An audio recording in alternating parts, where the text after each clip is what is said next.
कोल्हापूरच्या पंचगंगा नदीची पाणी पातळी घटल्यामुळं या नदीमध्ये असणारी अनेक समाधी मंदिरं सध्या उघडी झालेली आहेत आणि आपण जर बघितलं तर या वर्षानुवर्ष ही सगळी मंदिरं पाण्याखाली असल्यामुळं मोठी पडझड या सगळ्या मंदिरांची झाल्याचं आपल्याला बघायला मिळते। त्यातील काही मंदिरं जे आहेत, समाधी मंदिरं जे आहेत, त्यांचे पिलर आता उखडताना आपल्याला बघायला मिळत आहेत। जर दुसरीकडे आपण पाहिलं तर काही जी मंदिरं आहेत, महादेव मंदिर असेल किंवा आणखी काही मंदिरं आहेत, ती काही प्रमाणात त्यांची पडझड देखील झाल्याचं बघायला मिळते आणि आत्ता जी काही मंदिरं शिल्लक आहेत त्यांची देखील आता पडझड आहे ती सुरू असल्याचं बघायला मिळते आणि त्यामुळे वेळेच या सगळ्याचं संवर्धन करावं अशी मागणी आता जोर धरू लागलेली आहे।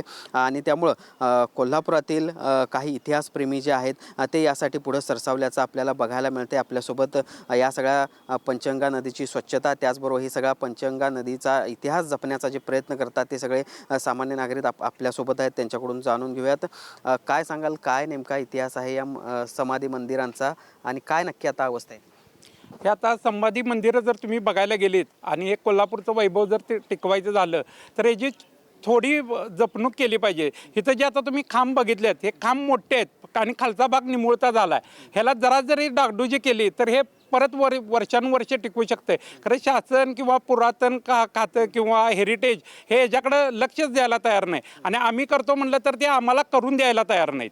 काय जर हे दोघांच्या ह्याच्यात आम्ही जर कागदपत्र हरवायला बदललं तर पुढचा पूर येतोय आणि परत तो विषय तसाच राहतोय। परत पूर आल्यानंतर आम्हाला असं बघायला मिळतं की कुठला तरी खांब पडला आहे किंवा जे ब्रह्माचं मंदिर झालं याचा आम्ही त्या शासनाकडे पाठपुरावा केला तरी ते झालं नाही, ते आता पूर्ण ढासळलेलं दिसतंय। ही जशी अवस्था ह्या मंदिरांची होऊ नये एवढंच आमची इच्छा आहे। जर शासन करत असलं तर शासन करू दे, नसेल शासन होत तर शासनानं आम्हाला सांगावं किंवा हेरिटेजवाल्यांनी आम्हाला सांगावं की तुम्ही करा, तर आम्ही कोल्हापूरच्या सहभागातून लोकसहभागातून हे करायला तयार आहे। ह्याच्या आधी देखील आम्ही लोकसहभागातून नदीचा घाट रिपेरी म्हणजे गाळ गणपतीची वगैरे जी हे असतं, गणपती उघड्यावर पडले ते देखील खनीला नेऊन हे स्वतः मंडळ आम्ही तयार करतोय। काय सांगाल, साधारणतः किती वर्षानंतर ही सगळी मंदिरं असे वर येताना तुम्ही बघितलेली आहेत आणि आत्ता जी अवस्था आहे ती बघून काय वाटतं? गेली अनेक वर्ष हा विषय आम्ही बघत आहोत आणि पाण्याची पातळी अत्यंत खाली गेल्यानंतरच माझ्या जीवनकाळामध्ये आम्ही पहिल्यांदाच हे ब्रह्मेश्वराचं आम्ही दर्शन घेतो आहोत आणि आता ही मंदिरांची अवस्था बघितल्यानंतर अत्यंत दुःख होतं आहे की एवढी करवी क्षेत्राचं महात्म्य असूनसुद्धा आपण त्यांची मंदिरं जतन करू शकलेलं नाही।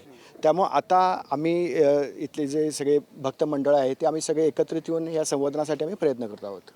नक्कीच, तर पाहिलं आपण कशा पद्धतीने या सगळ्या स्थानिक नागरिकांची भावना आहे। खरं तर कोल्हापूरची पंचगंगा आणि त्याचा एक वेगळा पुरातन इतिहास आहे आणि तो अशी पाणी कमी झाल्यानंतर पुन्हा जो आहे तो उघड्यावर आल्याचं आपल्याला बघायला मिळते आणि ही जी काही समाधी मंदिरं असतील किंवा एकूणच जी मंदिरं आहेत त्यांची जी दुरावस्था झालेली आहे त्याची आता पुरातत्व विभाग असेल, सरकारने याची दखल घेऊन ही मंदिरं तात्काळ दुरुस्त करावीत अशा पद्धतीची मागणी आहे ती होताना आपल्याला बघायला मिळते। कारण पुन्हा पाणी वाढलं तर मात्र पुन्हा या सगळ्या मंदिरांमध्ये कोणत्याही पद्धतीची दुरुस्ती करता येणार नाही आणि त्यामुळे आत्ता पाणी कमी झाले तोपर्यंतच ही सगळी दुरुस्ती करावी अशा पद्धतीची मागणी आहे ती या सगळ्या नागरिकांकडून होताना बघायला मिळते।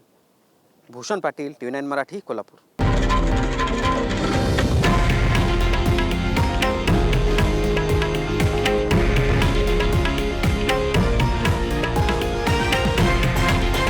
हे आहे देशातील नंबर 1 न्यूज नेटवर्क आणि आपण पाहत आहात TV9 मराठी, एकमेव।